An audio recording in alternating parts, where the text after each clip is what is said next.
आता त्यानंच रोग्याची दिले जहर आणि म्हणून सगळा धिंगाणा होईकडे. मग आजचे हे लहान लहान बाल आपल्याला आवडणार नाही आणि हे उद्या जर मोठे झाले तर खऱ्या अर्थाने यांच्या खांद्यावर आपण देव देणार आहोत. मग ही पिढी कशी असली पाहिजे?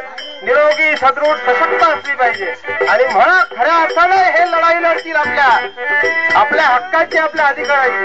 आज कुणालाही जाण नाही कास्तकारांची. सर्व ग्रामाची चुकी करावे, अन्न वस्त्र पात्र द्यावे, परी स्वतः दुःखाची भोगावे, भूषण तुझे काम लागतात. तुझं याच्या श्रमाला मूल्य आहे, कुठे किंमत आहे. आणि म्हणून खरी आता गरज आहे क्रांतीची, पेटण्याची, उठण्याची, लढाई करण्याची, धावण्याची. स्वस्त बसण्याची वेळ नाही. म्हणून आता आमचा तरुण जागा झाला पाहिजे, एकत्र आला पाहिजे, व्यसनापासून दूर झाला पाहिजे. सायंकाळी 6 ते 7च्या दरम्यान सामुदायिक प्रार्थना केली पाहिजे. कारण ती जी वेळ आहे ती वेळ खऱ्या अर्थानं व्यसनाची वेळ आहे. आणि त्यावेळेस समजा आपण आपलं मन जर सामुदायिक प्रार्थनेने, देवाच्या प्रार्थनेत जर घातलं झाले, माती मोल झाले तुम्ही आम्ही का. आणि या देहानं, या परमेश्वरानं संपत्ती कुठलं धन कमवायला चाललो. म्हणून तरुणाला माझी विनंती आहे, आता त्यांनी जागलं पाहिजे, पेटलं पाहिजे, परिवर्तन केलं पाहिजे. ती खरी गरज आहे. म्हणून म्हणा राष्ट्र जागवा, राष्ट्र जागवा, जागवा राष्ट्र जागवा, अमुच्या जागृत व्हा तरुणाला, अमुच्या जागृत व्हा तरुणाला, अमुच्या जागृत व्हा तरुणाला, अमुच्या जागृत व्हा तरुणाला. राष्ट्र जागवा, राष्ट्र जागवा,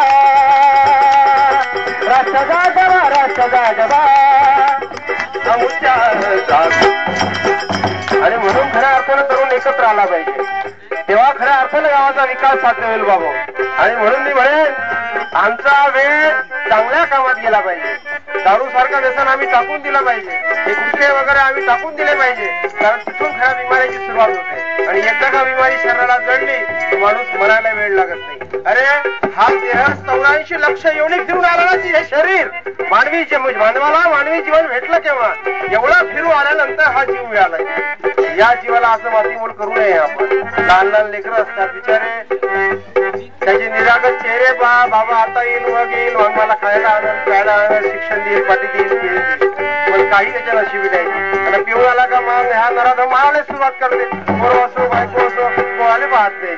आणि म्हणून मी म्हणतो आता सुधारणेच्या मागे लागा, आता विकासाच्या मागे लागा, प्रगतीच्या मागे लागा, उन्नतीच्या मागे लागला. शेजाऱ्याचं जाऊ द्या, घरचंच पहा. काही लोकांची घाण साफ करून द्यायची गरज नाही. मी जर घाण नाही केली असं आपण ठरवलं तर कोणीच माणूस घाण करणार नाही. हा सर्वांनी संकल्प केला पाहिजे. आणि म्हणून काही शेजाऱ्याने सांगायची गरज आहे का बाई तू इथं घाण करू नको बा, तू इथं बसू नको बा, काही गरज नाही. आणि म्हणून या हो या गरिबांनो या काम हा करू खेळाची सुधारणा काही हो.